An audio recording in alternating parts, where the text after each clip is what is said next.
Gold trusted gold buyers మీరు తాకట్టు పెట్టిన బంగారాన్ని విడిపించి ఈ రోజు ఉన్న మార్కెట్ ధరకు కొనబడను.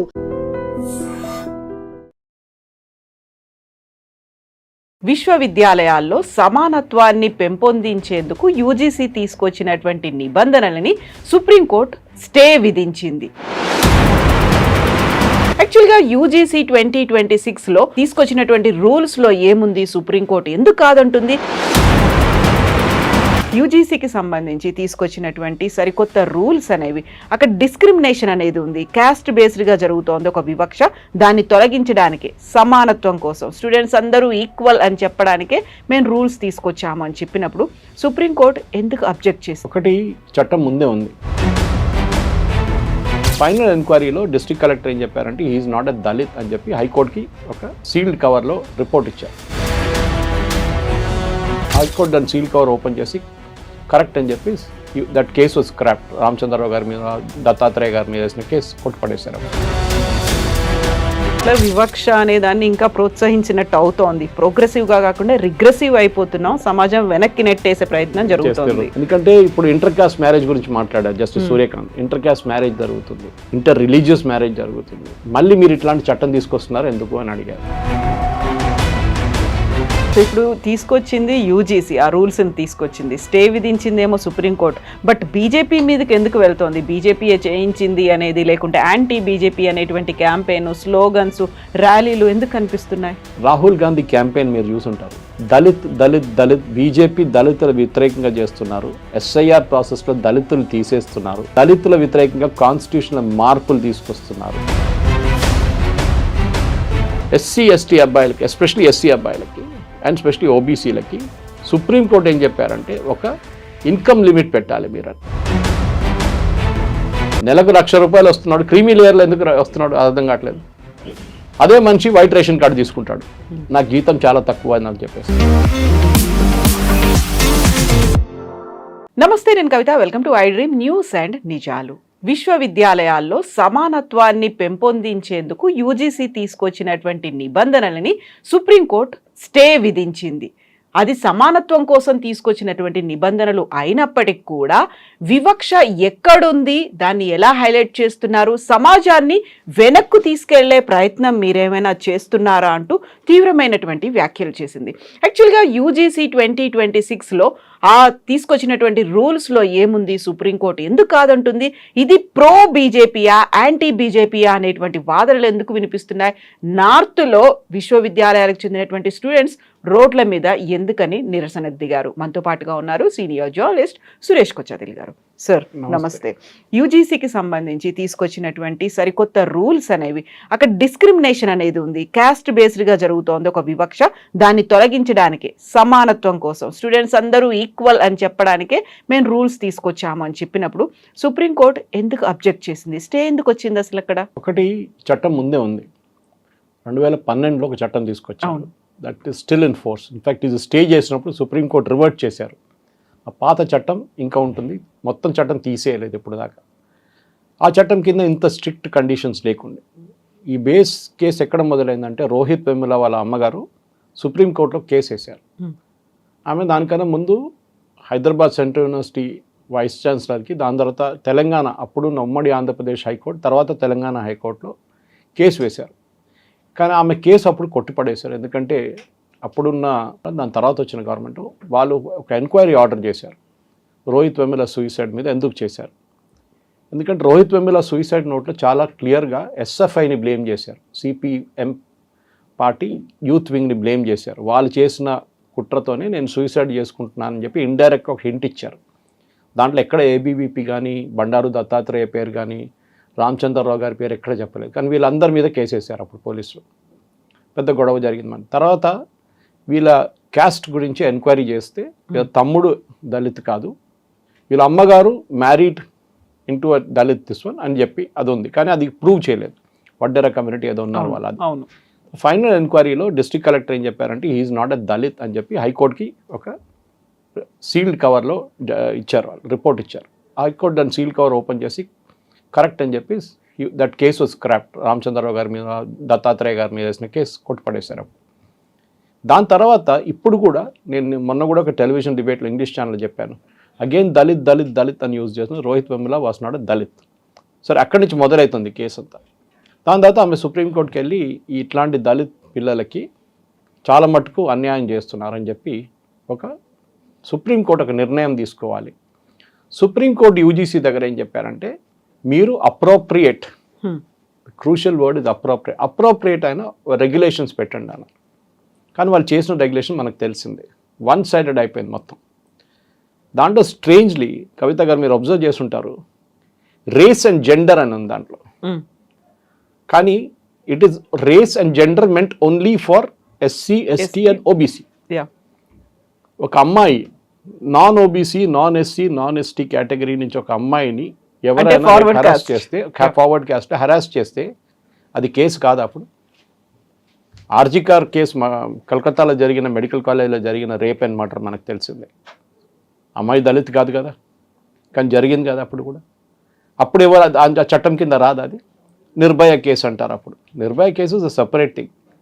ఇక్కడ ఏం జరిగిందంటే యూజీసీ, అది ధర్మేంద్ర ప్రధాన్ తప్ప, లేకుంటే యూజీసీ తప్ప, లేకుంటే మన యూనియన్ లా మినిస్ట్రీకి రెఫర్ చేశారా లేదా, ఇది ఏం చేయకుండా సుప్రీంకోర్టు కూడా చూపించకుండా సుప్రీంకోర్టు దగ్గర వచ్చి చెప్పాలి కదా, మీరు చెప్పారు మేము తయారు చేసాం, please look at this draft, మీరు ఓకే అంటే మేము గెజెట్లో పబ్లిష్ చేస్తాం అంటే సుప్రీంకోర్టు కూడా said no this is wrong అని చెప్తాం. అంతే, ఈ కాంట్రవర్సీ రాకపోతుండే, కానీ అప్పుడు చేయలేదు.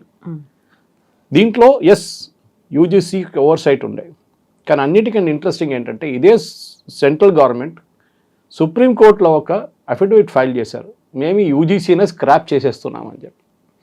They'll be no more university grants commission. బహుశా ఇంకొక 6 నెలల్లో ఉండదు, యూజీసీ ఉండదు. యూజీసీ లేనప్పుడు చట్టం ఎట్లా తీసుకొస్తారు మీరు, అదొకటి. సెకండ్, ఈ చట్టంలో మీరు చెప్పినట్ల ఒక బోర్డు, ఓవర్ సైట్ బోర్డు ఉంటుంది. ఓవర్ సైట్ బోర్డులో రిప్రజెంటేషన్ ఇదే కమ్యూనిటీస్ నుంచి ఉంటుంది. ఈక్విటీ కమిటీ అనేది ఒకటి తీసుకొచ్చారు, వీళ్ళందరూ ఉంటారు. అగైన్ దాంట్లో మహిళలు లేరు. అంటే మహిళ ఉండొచ్చు, రేస్ అండ్ జెండర్ అని చెప్తున్నారు, కానీ ది నెవర్ స్పెసిఫైడ్ ఉమెన్ అని. దాంట్లో రేపు ట్రాన్స్జెండర్ని పెడతారా మీరు, అది కూడా తెలియదు మనకి. సో యూజీసీది ఒక టిపికల్ బ్యూరోక్రటిక్ ఎక్సర్సైజ్లో ఇది చేసినప్పుడు చాలా మటుకు నార్త్ ఇండియాలో ప్రొటెస్ట్ మొదలైంది. నాకు అసలు ఈ కేసు తెలియదు ముందు, ఆబ్వియస్లీ హానెస్ట్లీ తెలియదు. నేను చెప్పాను అట్లా చేయరే అని చెప్పంగానే నార్త్ ఇండియా నుంచి ఒక సీనియర్ బీజేపీ లీడర్ నాకు ఆ గెజెట్ కాపీ పంపించింది. పబ్లిష్ అయ్యి 1-2 గంటల సేపట్లో కాపీ వచ్చింది నాకు వాట్సాప్లో. అది హిందీలో ఉండే, నేను చదువుకున్నాను, తెలిసిపోయింది. అప్పుడు కూడా నాకు డౌట్ ఉండే వెదర్ దిస్ ఇస్ ఏదో కూడా వాట్సాప్లో తయారు చేసి పంపించిండో యూనివర్సిటీలో, వాట్సాప్ యూనివర్సిటీ, లేకుంటే ఫోటోషాప్లో ఎవరు చేసి ఉంటాడని. ఒరిజినల్ గెసెట్ అడిగాను, ఆయన దాని కాపీ కూడా పంపించారు, ఒరిజినల్ గెసెట్ కాపీ కూడా లింక్ పంపించారు సెంట్రల్ గవర్నమెంట్కి. చూస్తే కరెక్ట్.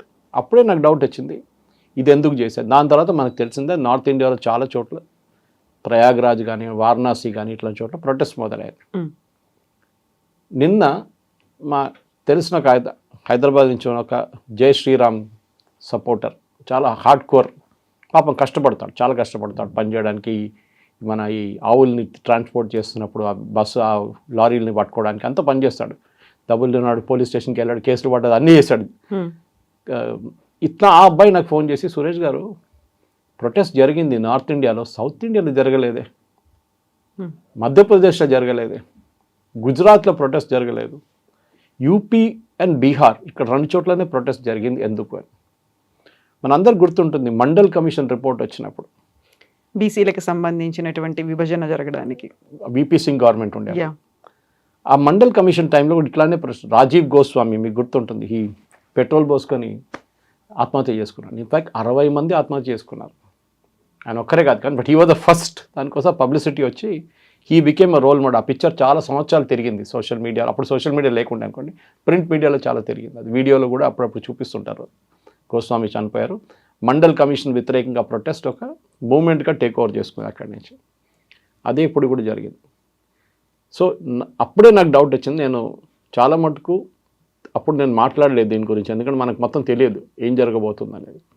ప్రొటెస్ట్ ఉంది, కరెక్ట్. ఈ ప్రొటెస్ట్ ఎవరు ఆర్గనైజ్ చేశారు అది కూడా నేను అడిగాను, ఇదే బీజేపీ లీడర్ దగ్గర అడిగాను. మీరు పంపించారు నాకు గెజెట్ అంతా బాగానే ఉంది, ప్రొటెస్ట్ మీరే చేపిస్తున్నారంటే మేమెందుకు చేపిస్తాం, మా వ్యతిరేకంగా మేమెందుకు ప్రొటెస్ట్ చేస్తాం, మాకు పార్టీ నుంచి చాలా స్ట్రిక్ట్ ఆర్డర్స్ వచ్చింది, ఎవ్వరు మాట్లాడకూడదు దీని గురించి అని చెప్పేసి. అది పేపర్లో కూడా వచ్చింది. Next day it came in times of India that all BJP functionaries, మీరు దీని గురించి టెలివిజన్ డిబేట్లో కానీ ఎక్కడ కానీ ప్రెస్ కాన్ఫరెన్స్ ఏం చేయకూడదని చెప్పి సెంట్రల్ గవర్నమెంట్ ఒక డిక్టమ్ ఆర్డర్ చేశారు. నెక్స్ట్ డే ధర్మేంద్ర ప్రధాన్ గారు ఒక మీడియా మీట్లో, ఇన్ఫార్మల్ మీడియా మీట్లో అదే మాట చెప్పారు. చూడండి, yes there is a problem, we will check it, but we will ensure ఎవరికి డిస్క్రిమినేషన్ లేకుండా మేము చూసుకుంటామన్నారు. దాంట్లో చాలా క్లియర్ ఇండికేషన్ ఏంటంటే ఆ డిస్కషన్లోనే మేము రేపు ఇది ముందుకు తీసుకెళ్ళాము. నోటిఫై అయిపోయింది అన్ఫార్చునేట్లీ. ఇది డ్రాఫ్ట్ రెజల్యూషన్ ఉంటే ప్రాబ్లం లేకుండే, గెజెట్లో పబ్లిష్ చేసేసారు. విత్డ్రా చేసుకోరు అనుకోండి బీజేపీ గవర్నమెంట్, రాహుల్ గాంధీ రెడీగా ఉన్నారు, ఆల్రెడీ మొదలు పెట్టారు వాళ్ళు. సెంట్రల్ గవర్నమెంట్ విత్డ్రా చేస్తే మేము వ్యతిరేకంగా ప్రొటెస్ట్ చేస్తాం, బ్రాహ్మణులకు ఫార్వర్డ్ కాస్ట్ వాళ్ళ కోసం చేశారు ఇది అని చెప్పేసి మేము గొడవ పెడతామన్నారు రాహుల్ గాంధీ. కానీ సుప్రీంకోర్టు క్లియర్గా చెప్పారంటే this entire thing is very very shady అని చెప్పారు. ఇది ఎవరో కావాలని చేసినట్టు చేశారు, ఇది దీన్ని మేము స్టే చేస్తున్నాం. 2012 ఉన్న చట్టాన్ని రిటర్న్ తీసుకొస్తున్నాం. All the cases will be related to the 2012 UGC norms అని. అది నామ్స్ ఎవరికి తెలియదు, అది ఏముందని ఎవరికి తెలియదు. But basically it is a diluted version of this. ఇప్పుడు వచ్చిన చట్టానికి డైల్యూటెడ్ వర్షన్ ఉంటుంది. ఇప్పుడు సుప్రీంకోర్టు ఏమన్నారంటే మీరు యూజీసీ ఒక కమిటీని పెట్టండి. ఆ కమిటీలో రిప్రజెంటేషన్ డిక్టేట్ చేశారు. వాళ్ళకి ఒక రిటైర్డ్ జడ్జ్ ఉంటారు, సొసైటీ నుంచి అన్ని క్యాస్ట్ అండ్ కులాల నుంచి అందరి నుంచి రిప్రజెంటేషన్ ఉంటుంది. ఆ లిస్ట్ మాకు చూపించాలి మీరు, 2 జడ్జ్ బెంచ్కి చూపించిన తర్వాత దాన్ని మేము అప్రూవ్ చేసిన తర్వాత వాళ్ళకి మేము ఒక రికమెండేషన్ ఇస్తాం, ఈ మీరు you come up with the norms అని చెప్పి. సో బహుశా అది ఇంకో 6 నెలల్లో సంవత్సరం పాటు పడుతుంది. నాకు డౌట్ ఎందుకు వచ్చిందంటే ఇప్పుడు రావాల్సిన ఎలక్షన్లో అన్నిటికంటే ఇంపార్టెంట్, మీరు వెస్ట్ బెంగాల్ పక్కన పెట్టచ్చు, అస్సాం పక్కన పెట్టచ్చు, Tamil Nadu and Kerala, UP is crucial. 2027లో యూపీలో ఎలక్షన్ వస్తుంది. అక్కడ Mandal is a big issue, మీకు తెలిసింది. అప్పుడు జరిగిన దాంట్లో కూడా మండల్ చాలా పెద్ద ఇష్యూ ఉంటాయి. సో ఈ సమాజ్వాదీ పార్టీ వాళ్ళు చేపించారా అని ఒక డౌట్ వస్తుంది. ఎందుకంటే సమాజ్వాదీ పార్టీ అసలు దీని గురించి ముందు మాట్లాడలేదు. తర్వాత ఇది విత్డ్రా చేసుకుంటూ సుప్రీంకోర్టు స్టే చేసినప్పుడు అఖిలేష్ యాదవ్ స్టేట్మెంట్ ఇచ్చారనమాట. సో ఇప్పుడు బీజేపీ వాళ్ళు నేను అడిగితే బీజేపీ వాళ్ళు అంటే మేము చేపించా అంటారు, అవును, తర్వాత మా మీద ఆరోపణ చేస్తారు మీరే విత్డ్రా చేపించారని చెప్పేసి. మేము చేయలేదు, ఇది వాళ్ళు చేపించారు కాంగ్రెస్ వాళ్ళు. వాళ్ళేమనుకున్నారు, మోదీ గవర్నమెంట్ భయపడి రాత్రికి రాత్రి ఈ ఆర్డినెన్స్ విత్డ్రా చేస్తా అనుకున్నా. అప్పుడు వీళ్ళకి ఒక ప్లస్ పాయింట్ అయిపోతుంది. అప్పుడు దళితుల దగ్గర, ఓబీసీల దగ్గర, ఎస్సీల దగ్గర చూడండి మోదీ గవర్నమెంట్ విత్డ్రా చేశారు చట్టాన్ని, మీకు ప్రొటెక్షన్ ఉంటే మీ ప్రొటెక్షన్ తీసేశారు ఇప్పుడు అని. కానీ అన్ఫార్చునేట్లీ సుప్రీంకోర్టు తీసేశారు దాన్ని, సుప్రీంకోర్టు స్టే చేశారు. ఈ చట్టం కింద ఇంకా చాలా మంది అబ్జర్వేషన్స్ సుప్రీంకోర్టు ఇచ్చారు, అది అందరూ చూడలేదు, చాలామంది అబ్జర్వ్ చేయలేదు. ఒకటేమో అడిగారంటే మీరు క్యాస్ట్ బేస్డ్ హాస్టల్ ఎందుకు పెడుతున్నారు. ఎగ్జాక్ట్లీ, ఇప్పుడు కుల వివక్ష అనే దాన్ని ఇంకా ప్రోత్సహించినట్టు అవుతోంది. ప్రోగ్రెసివ్గా కాకుండా రిగ్రెసివ్ అయిపోతున్నాం, సమాజం వెనక్కి నెట్టేసే ప్రయత్నం జరుగుతుంది. ఎందుకంటే ఇప్పుడు ఇంటర్ కాస్ట్ మ్యారేజ్ గురించి మాట్లాడారు justice Surya Kant. Inter caste marriage జరుగుతుంది, ఇంటర్ రిలీజియస్ మ్యారేజ్ జరుగుతుంది, మళ్ళీ మీరు ఇట్లాంటి చట్టం తీసుకొస్తున్నారు ఎందుకు అని అడిగారు. దాని వ్యతిరేకంగా ఆయన కూడా ఇప్పుడు తిట్టడం మొదలు పెడతారు వీళ్ళు, కాంగ్రెస్ వాళ్ళు, కమ్యూనిస్ట్. ఆల్రెడీ అయింది ఇవాళ, సారీ జేఎన్యూ ప్రొటెస్ట్ జరిగింది జేఎన్యూలో నిన్న రాత్రి. బ్రాహ్మిన్ అని చెప్పి ఒక ఏం చెప్తారు, ఒక ఎఫిజీ చేసి దాన్ని మంట పెట్టారు, దాన్ని తగలబెట్టారు దాన్ని. ఆల్రెడీ మొదలైంది అక్కడ, అది ఆల్రెడీ మొదలైంది, జేఎన్యూ స్టార్టెడ్.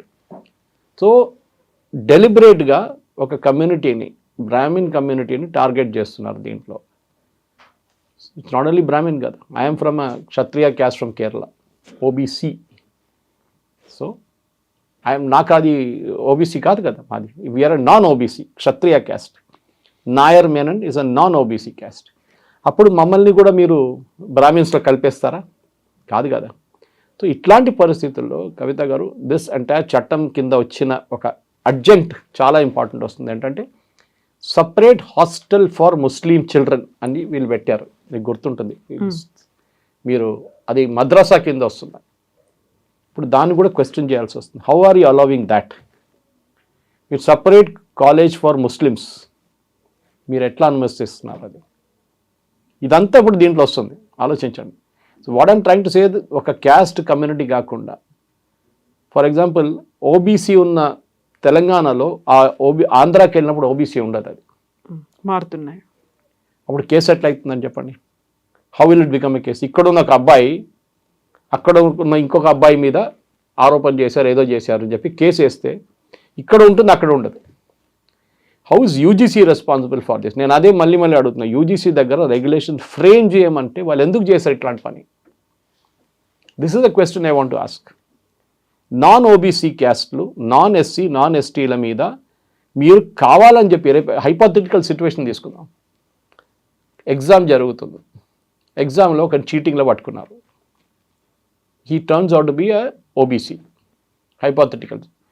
పట్టుకున్న ఆయనేమో non OBC, non ST forward caste, just as Nair Menon community లాగా మాదొక క్షత్రియ క్యాస్ట్. ఒకడు ఇమ్మీడియట్గా హీ విల్ సే నన్ను క్యాస్ట్ అని చెప్పి నా మీద ఇట్లా చేసి, నేను అసలు చీటింగే చేయలేదు, నన్ను కావాలని చేశాడని చెప్పి అదే లెక్చరర్ మీద కేసు వేస్తారు.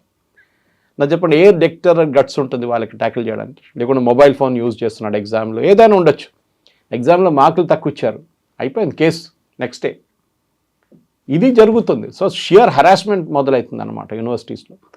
సరే, ప్రొటెక్షన్ ఉండాలి, లేదని ఎవరు చెప్పట్లేదు. చాలా సంవత్సరాల నుంచి జరిగింది అంటున్నారు. ఎప్పుడో జరిగిన దానికి ఇప్పుడున్న జనరేషన్ మీద మీరు ఎందుకు వేస్తున్నారో ఇంకో సవాల్ వస్తుంది అన్నమాట. సో డెఫినెట్గా ఒక చట్టం ఉంది మన దగ్గర ఆల్రెడీ. దాన్ని ఇంప్రూవ్ చేయడానికి బదులు దానికి వెళ్ళి ఇంకా కాంప్లికేట్ చేశారు యూజీసీ. డెఫినెట్లీ ఇంగ్లీష్లో అంటారు హెడ్ షుడ్ రోల్ అని. యూజీసీలో ఎవరికి తీసుకొచ్చారో చట్టం వాళ్ళని అక్కడి నుంచి ట్రాన్స్ఫర్ చేసేసేయండి, లేకుంటే సస్పెండ్ చేయండి, ఏదైనా జరగాల్సింది ఉంటుంది. ఎందుకంటే సుప్రీంకోర్టు కూడా ఎక్స్ప్లెనేషన్ ఇవ్వాల్సి వస్తుంది. ఎవరు డ్రాఫ్ట్ చేశారు ఇది, ఎవరు అప్రూవ్ చేశారు ఇది, లీగల్ డిపార్ట్మెంట్కి వెళ్ళిందా, లీగల్ డిపార్ట్మెంట్ అప్రూవ్ చేశారా, ఇది మినిస్ట్రీలో చూసారా ఎవరైనా? Dharmendra Pradhan did you see it? ఎవరు చూడకుండా ఎట్లా పబ్లిష్ చేస్తారండి గెజెట్లో? అండ్ గెజెట్లో యూజువలీ పబ్లిష్ చేసిన ప్రెసిడెంట్ పేర్లో పబ్లిష్ చేస్తారు. In the name of the president of India. State level అయితే in the name of the governor of Telangana. Governor ప్రతి బిల్లు చూడరు, ప్రతి గెజెట్ చూడరు. చూడడానికి ఉన్న అఫీషియల్స్ ఉన్నారు, వాళ్ళు చూడాలి కదా, ఎందుకు చూడలేదు? That is going to the main question అన్నమాట.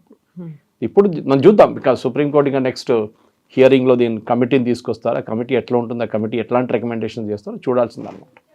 సో ఇప్పుడు తీసుకొచ్చింది యూజీసీ, ఆ రూల్స్ని తీసుకొచ్చింది, స్టే విధించిందేమో సుప్రీంకోర్టు. బట్ బీజేపీ మీదకి ఎందుకు వెళ్తోంది? బీజేపీయే చేయించింది అనేది, లేకుంటే యాంటీ బీజేపీ అనేటువంటి క్యాంపెయిన్, స్లోగన్స్, ర్యాలీలు ఎందుకు కనిపిస్తున్నాయి? రాహుల్ గాంధీ క్యాంపెయిన్ మీరు చూసుంటారు. దళిత్ దళిత్ దళిత్, బీజేపీ దళితుల వ్యతిరేకంగా చేస్తున్నారు, ఎస్ఐఆర్ ప్రాసెస్లో దళితులు తీసేస్తున్నారు, దళితుల వ్యతిరేకంగా కాన్స్టిట్యూషనల్ మార్పులు తీసుకొస్తున్నారు.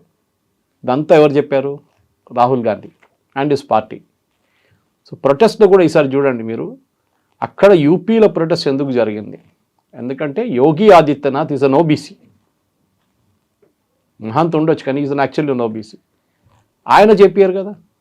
డెఫినెట్గా ఇది చేపించిన వాళ్ళు ఈ బీజేపీ వాళ్ళు చెప్తున్నట్టు కాంగ్రెస్ వాళ్ళు చేపించారు. ఎందుకంటే వాళ్ళు ఏమనుకున్నారు, ఇది బ్యాక్ ఫైర్ అవుతుంది అనుకున్నారు బీజేపీ మీద. ఫార్చునేట్లీ వాళ్ళకి సుప్రీంకోర్టు స్టే చేసినట్టు మొత్తం ఇదంతా, ఈ ప్లాన్ అంతా బయటపడ్డది అనమాట. ఎస్, బీజేపీని టార్గెట్ చేస్తే దాంట్లో డౌట్ లేదు. ఎందుకంటే యూపీ ఎలక్షన్లో, అస్సాం ఎలక్షన్లో అంత డిఫరెన్స్ రాదు దీంట్లో, అక్కడ ట్రైబల్స్ ఎక్కువ. కానీ యూపీ ఎలక్షన్లో డెఫినెట్గా దీని ఇంపాక్ట్ రాబోతుంది. అండ్ యూపీ ఎలక్షన్ వచ్చింది అనుకోండి, బీజేపీకి అన్నిటికంటే పెద్ద కాన్స్టిట్యున్సీ యూపీ. అంటే in terms of number of MPs, 80 MPs అక్కడి నుంచి వాళ్ళు లోక్సభకి పంపిస్తారు. పోయినసారి ఎలక్షన్లో కూడా తక్కువ పడ్డది వాళ్ళకి సీట్లు. ఈసారి కూడా అదే జరుగుతుంది అనుకున్నారు. కానీ లక్కీలీ యోగి ఆదిత్యనాథ్ కూడా ఏం మాట్లాడలేదు, మీరు చూసుంటారు. He didn't speak a word about it. ప్రధానమంత్రి గారు చెప్పలేదు, హోమ్ మినిస్టర్ మాట్లాడలేదు, పార్టీ వైపు నుంచి ఒక డిక్టమ్, నేను చెప్పినట్లు ఒక ఆర్డర్ వెళ్ళింది, ఎవరు మాట్లాడకూడదు, ధర్మేంద్ర ప్రధాన్ విల్ స్పీక్ అని ఆయన మాట్లాడి, ఎస్ జరిగింది, but we will ensure that ఎవ్వరికి కూడా హరాస్మెంట్ లేకుండా మేము చూసుకుంటామని. ఎందుకంటే ఈ చట్టాన్ని చాలా ప్లేసెస్లో మిస్యూజ్ చేశారు కవిత గారు. ఒకరిని తిట్టారు, క్యాస్ట్ కులంలో పేరు చెప్పి తిట్టారని చెప్పి ప్రూఫ్ ఎక్కడుంది? పబ్లిక్లో తిట్టారు. తిడితే అయిపోతుందా కాదని సుప్రీంకోర్టు మొన్నాక తీర్పు ఇచ్చారు. పబ్లిక్లో తిట్టినా, జస్ట్ అబ్యూస్ చేసినా కానీ మీ క్యాస్ట్ అని చెప్పారు, మిమ్మల్ని మీ క్యాస్ట్ మీద తిట్టలేదు. ఓకే, ఏదైనా క్యాస్ట్ పేరు మీద నువ్వు అట్లా రోడా, నువ్వు ఆ క్యాస్ట్ రోడా అంటాడు, that doesn't mean it's an abuse అంటున్నారు. ఇట్ డెంట్ అబ్యూస్ యూ, ఆ క్యాస్ట్ని తిట్టలేదు ఆయన, మీ క్యాస్ట్ని ఐడెంటిఫై చేశారంతే. So that doesn't become an abuse అని చెప్పి మన సుప్రీంకోర్టు నుంచి ఒక నిర్ణయం వచ్చింది. వెరీ లిమిటెడ్ జడ్జ్మెంట్ అది, దాని డీటెయిల్స్ ఇంకా రావాల్సి ఉంది, అప్లోడ్ కాలేదు జడ్జ్మెంట్ ఇంకా.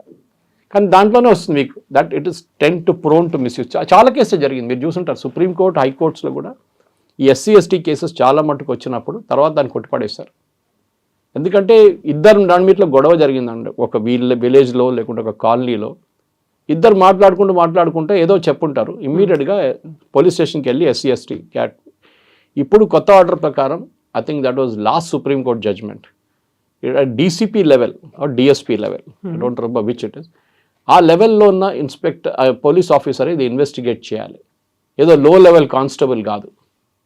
ఎందుకంటే ఆ లెవెల్లో కొంచెం వాళ్ళు బ్రెయిన్ యూజ్ చేస్తారు, కొంచెం ఇది నిజమైన కేసా లేకుంటే ఇది ఒట్టిగా ఒకరి మీద ఒకరు దుమ్ము కొట్టేయడానికి చేసిన కేసా లేకుంటే కావాలని చెప్పి బ్లాక్మెయిల్ చేయడానికి చేసిన కేసా అని చెప్పి చాలా క్లారిటీ వచ్చేస్తుంది. అది కూడా జరగాలి. క్యాస్ట్ డిస్క్రిమినేషన్ అనే మన సొసైటీలో ఎంత పెద్ద మాట్లాడుకున్నా కానీ ఉంది. With in the SC ST, అదే సుప్రీంకోర్టు నేను అడిగారు చాలా ఇంట్రెస్టింగ్గా, ఒక ఎస్సీ అమ్మాయిని లేకుంటే ఒక ఎస్సీ కేటగిరీ మనిషిని ఇంకొక ఎస్సీ కేటగిరీ మనిషి తిడితేనో ఏదైనా చేస్తే క్యాస్ట్ ఎక్కడ ఏ కేసు పడుతుంది యూజీసీ అని అడిగారు. లేదు కదా, కేసు లేదు అక్కడ.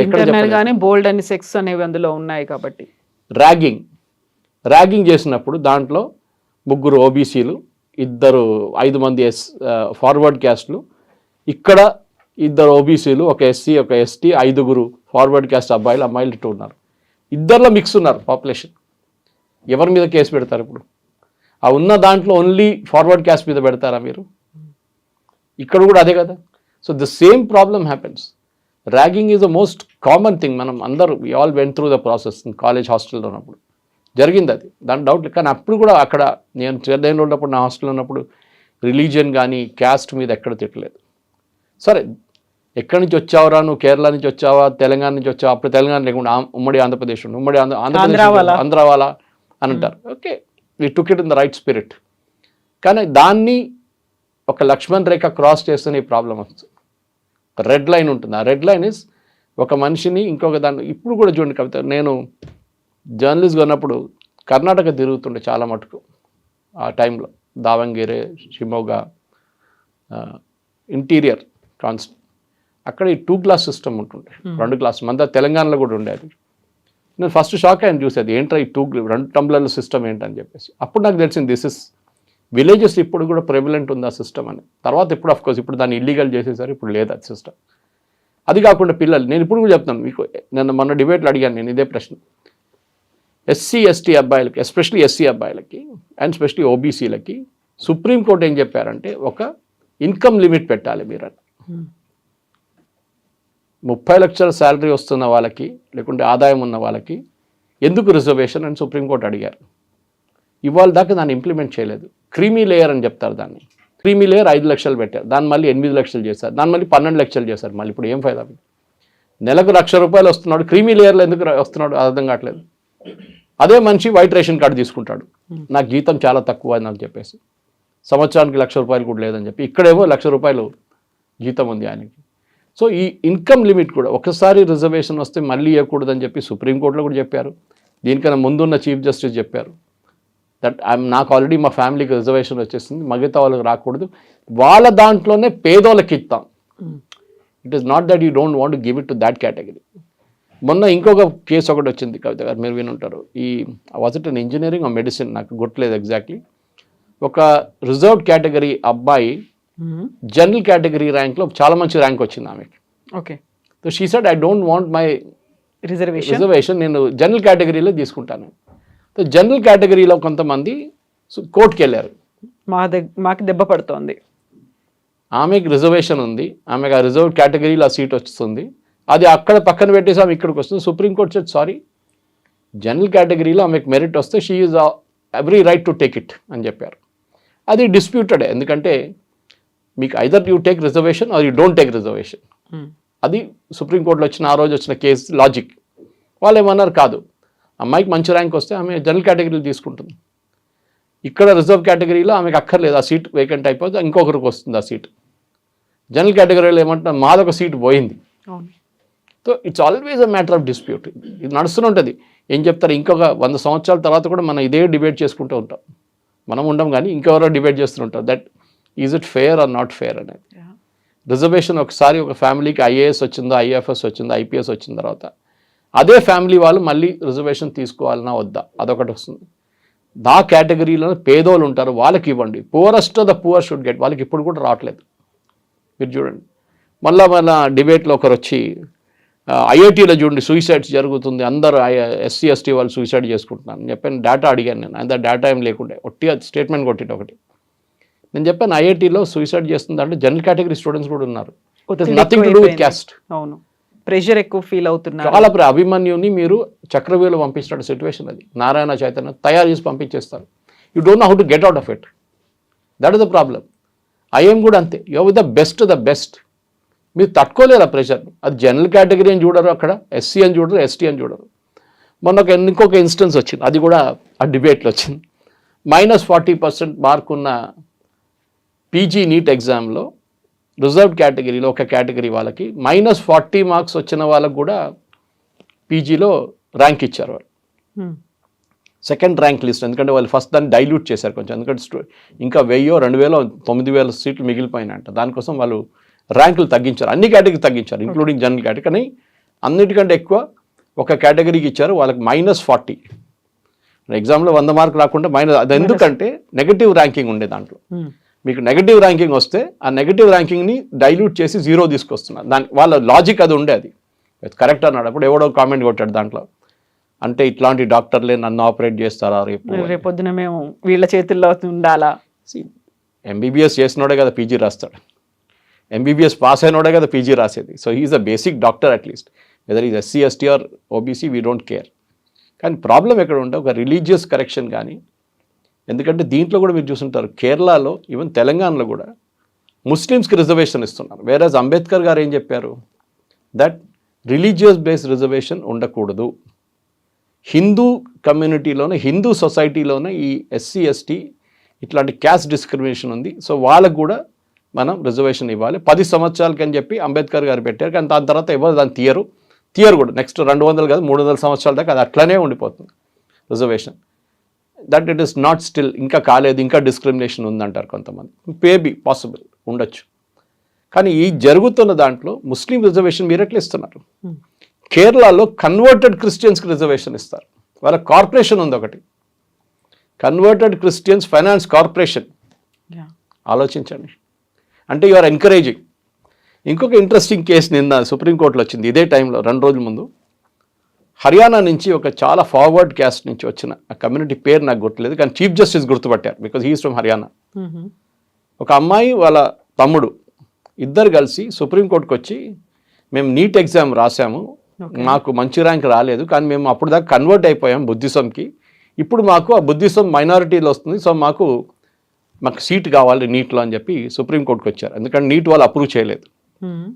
So supreme court chief justice new this case. అలా అడిగారు, ఏ కమ్యూనిటీ నుంచి అడిగారు, డైరెక్ట్ అమ్మాయి దగ్గర అడిగారు, నేను ఈ కమ్యూనిటీ నుంచి అని చెప్పారు.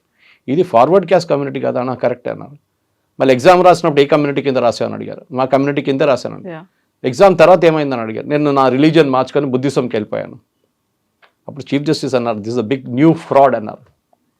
చాలా ఇన్నోవేటివ్ ఆలోచించి, మనం ఎవరు ఆలోచించలేదు ఇట్లాంటి సిచ్యువేషన్. రేపు జనరల్ కేటగిరీ అబ్బాయి అమ్మాయి ఎగ్జామ్ రాసిన తర్వాత మంచి ర్యాంక్ రాకపోతే convert and say I want reservation. మీరు బ్యాక్వర్డ్ క్లాస్లో ఉండి హిందూయిజం నుంచి బుద్ధిజంకి కన్వర్ట్ అయితే ప్రాబ్లం లేదు. అంబేద్కర్ గారు కన్వర్ట్ అయ్యారు కదా, అవును, దళిత్గా, there is no issue, because you are already a Dalit. ఇది అది కాదు, ఫార్వర్డ్ క్యాస్ట్ నుంచి రిజర్వేషన్ యూజ్ చేసి నీట్ సీట్ తీసుకురావడానికి చేసిన పని ఇది. ఆలోచించండి, ఎంత వాళ్ళు మెచ్చుకోవాలి, యాక్చువల్గా అవార్డు ఇవ్వాలి వాళ్ళకి స్పెషల్గా ఇట్లాంటి ఆలోచించారంటే. సో ఈ డిబేట్ కవిత గారు చాలామంది అడిగారు నా సురేష్ గారు మీరు మాట్లాడతారా లేదు, మాట్లాడచ్చు. నేను డిబేట్లో ఆల్రెడీ ఇది second third debate I'm speak, ఇంకోటి ఉంది దీని తర్వాత ఇంకో ఛానల్లో. సో చాలా మంది కామెంట్స్ కూడా వస్తున్నాయి, మీరు మాట్లాడతారా లేదా అని. మాట్లాడతాను, డెఫినెట్గా మాట్లాడతాను. I have no qualms about it. Because నేను ఇప్పుడు కూడా చెప్తున్నాను చూడండి, అంబేద్కర్ గారు ఆయన ఎడ్యుకేషనల్ క్వాలిఫికేషన్స్ చూస్తే ఆయన వితౌట్ రిజర్వేషన్ కూడా ఆయనకి అడ్మిషన్ వస్తుండే ఎక్కడైనా కానీ. ఆ టైంలో ఆ పాలసీ లేకుండా కాన్స్టిట్యూషన్ ఫ్రేమ్ చేసిన తర్వాత కదా రిజర్వేషన్ వచ్చింది. కానీ ఆయన రిజర్వేషన్ లేని టైంలోనే ఒక మహారాజా, గుజరాత్ నుంచి ఒక మహారాజా స్పాన్సర్ చేసిన క్యాండిడేట్ అంబేద్కర్ గారు అడ్మిషన్ కోసం యూరోపియన్ యూనివర్సిటీలో. ఆయన కొలంబియాకి వెళ్ళారు, పిహెచ్డీ కంప్లీట్ చేయకుండా వచ్చి మళ్ళీ వెళ్ళి కంప్లీట్ చేశారు. Yes 2 PhDs in his name. Education is important, ఎవరు అనట్లేదు, నో అనట్లేదు. ఎడ్యుకేషన్లోనే డిసడ్వాంటేజ్ని అడ్వాంటేజ్గా మార్చుకోవచ్చు. కానీ మన దీన్ని ఎట్లా వాడుకుంటారో అది దాని మీద ఉంటుంది. మీరు ఫార్వర్డ్ క్యాస్ట్ ఉండే రిజర్వేషన్ చేసుకొని నాకు నీట్లో సీట్ కావాలంటే it is not the right method. ఇక్కడ కూడా మీరు రేపు మీకు తక్కువ మార్క్ వచ్చిందని చెప్పి మీ ప్రొఫెసర్ మీద కేసు వేస్తే వాళ్ళు భయపడతారు, రేపు ఎగ్జామ్ పేపర్ కరెక్ట్ చేయడానికి భయపడతారు వాళ్ళు. So there should be a level playing field అందరికీ. సో అదే సుప్రీంకోర్టు అన్నారు, this is prone to misuse. అయితే ఇక్కడే విభిన్నమైనటువంటి అభిప్రాయాలు కూడా వ్యక్తమవుతున్నాయి. అక్కడ కుల వివక్ష ఉంది, దాంతో పాటుగా నేమ్ కాలింగ్ ఉంది, బాడీ షేమింగ్ ఉంది. వీటన్నిటికీ సంబంధించి ఎక్కువగా సప్రెషన్కి గురవుతుందంతా వీళ్ళే కదా, ఎవరైతే ఫార్వర్డ్ క్యాస్ట్ ఉందో అప్పర్ క్యాస్ట్ ఉందో వాళ్ళే చేస్తున్నారు కదా. అది ఇంకా కంటిన్యూ అవుతున్నప్పుడు కదా మేము కావాలనుకుంటుంది, ఒక ముందుకు వెళ్ళాలనుకుంటున్నాం, కుల వివక్ష లేకుండా చూడాలనుకుంటున్నాం, దానికే కదా ఇది హెల్ప్ చేస్తుంది. మళ్ళీ ఇప్పుడు సుప్రీంకోర్టు స్టే ఇచ్చిన తర్వాత యాజ్ యూజువల్గా అటాక్స్ అనేవి ఇలాంటివి అవుతూనే ఉంటాయి కదా అనే వాదన ఉంది. డిస్క్రిమినేషన్ ఎక్కడున్నా కానీ దాన్ని లీగల్గా ట్యాకిల్ చేయాల్సిందే. మీరు కమిటీని పెట్టినప్పుడు ఫర్ ఎగ్జాంపుల్ ఒక అమ్మాయిని ఎవరో నాట్ అ క్యాస్ట్ బేస్, ఒక అమ్మాయిని ఆర్జీ కార్ కేసు తీసుకుందాం, మన కలకటాలో జరిగింది. అక్కడతో మర్డర్ జరిగింది straight away, rape and murder. Medical student, ఈ మెడికల్ స్టూడెంట్ రేప్ చేసి అమ్మాయి సర్వైవ్ అయింది అనుకోండి, that's the most difficult part. ఆ అమ్మాయిని ఎవిడెన్స్ తీసుకొని కోర్టుకు వస్తామంటారు. మళ్ళీ మీరు కమిటీని పెడతారు, ఆ కమిటీలో ఒక మహిళ కూడా లేకుండా ఏమవుతుంది అనుకోండి, మీరు అది పక్కన పెట్టండి. ఆఫీసెస్లో నిర్భయ యాక్ట్ కింద సెక్షువల్ హెరాస్మెంట్ జరిగితే ఆఫీస్లో కమిటీ ఉండాలని ఉంది. ఎన్ని ఆఫీసులు ఇప్పుడు ఇంప్లిమెంట్ చేశారు చెప్పండి? అక్కడ ఎక్కడ వెళ్లకుండా మీరు దీనంట పడ్డారు. ఆల్రెడీ ఒక చట్టం ఉంది. సుప్రీంకోర్టు ఏమన్నారు, దాన్ని రెలవెంట్ ప్రొవిజన్ తీసుకొచ్చి మార్పులు తీసుకురండి అంటే వీళ్ళు మొత్తం మార్చేశారు చట్టం. ఆ పాత చట్టం ఏముందో దాంట్లో దీంట్లో ఒక 3 లైన్స్ క్రూషియల్గా ఉండే కవిత గారు, అది తీసేశారు వీళ్ళు. యూజీసీ డ్రాఫ్ట్లో ఉంది అది. ఒరిజినల్ డ్రాఫ్ట్ నేను చూసాను. ఒరిజినల్ డ్రాఫ్ట్ ఏముందంటే any case of fake complaints, అంటే మీరు ఒక ప్రొఫెసర్ మీదో లేకుంటే ఇంకో స్టూడెంట్ మీదో మీరు ఫేక్ కేసు కావాలని పెడితే మీ మీద చర్యలు ఉంటుంది. అది ఇప్పుడు కూడా ఉంది, బిఎన్ఎస్ కింద కూడా ఉంది అది. దట్ మీరు ఒక ఫేక్ కేసు పెడితే మీ మీద చర్యలు ఉంటుంది డెఫినెట్గా. మీరు కావాలని చెప్పి ఒకరిని ట్రాప్ చేయడానికి చేస్తే you will face the music. అప్పుడు వాళ్ళకు ఒక భయం ఉంటుంది, నిజంగా జరుగుతూనే వాళ్ళు దాని మీద కేసు తీసుకుంటారు, వాళ్ళు అలాగే అలిగేషన్ చేస్తారు. ఎందుకంటే వాళ్ళకి తెలుసు if this is proven wrong tomorrow నా మీదే తిరిగి కేసు వస్తుంది అనేది. అది చాలా క్లియర్ అన్న. సో చూద్దాం, ఇంకా టైం ఉంది. బహుశా ఇంకొక 6 నెలలు తీసుకుంటారు. దాని తర్వాత అప్పటిదాకా అందరూ మర్చిపోతారు దేని గురించి. ఈ ఎస్ఎఫ్ఐ వాళ్ళు ఇట్లాంటి వాళ్ళు గొడవ చేస్తుంటారు ఎక్కువ. దానికి కాకుండా సౌత్ ఇండియాలో ప్రొటెస్ట్ ఎందుకు జరగలేదు అది నాకు చాలా పెద్ద మిస్టరీ. గుజరాత్లో జరగలేదు, మహారాష్ట్రలో జరగలేదు, మధ్యప్రదేశ్లో జరగలేదు, ఓన్లీ యూపీ అండ్ కొన్ని కాన్స్టిట్యున్సీస్ బీహార్, ఇక్కడే జరిగింది. సో దాంట్లోనే ఒక పొలిటికల్ ఆన్సర్ మీకు వచ్చేస్తుంది చాలా clear. Yes sir, thank you so much. Thank you very much. Thank you.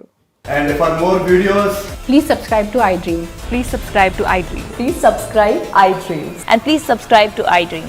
For more videos, subscribe to iDream. please like, share and subscribe to the channel. Congratulations, iDream. Subscribe to iDream. Subscribe to iDream. So subscribe to iDream Media.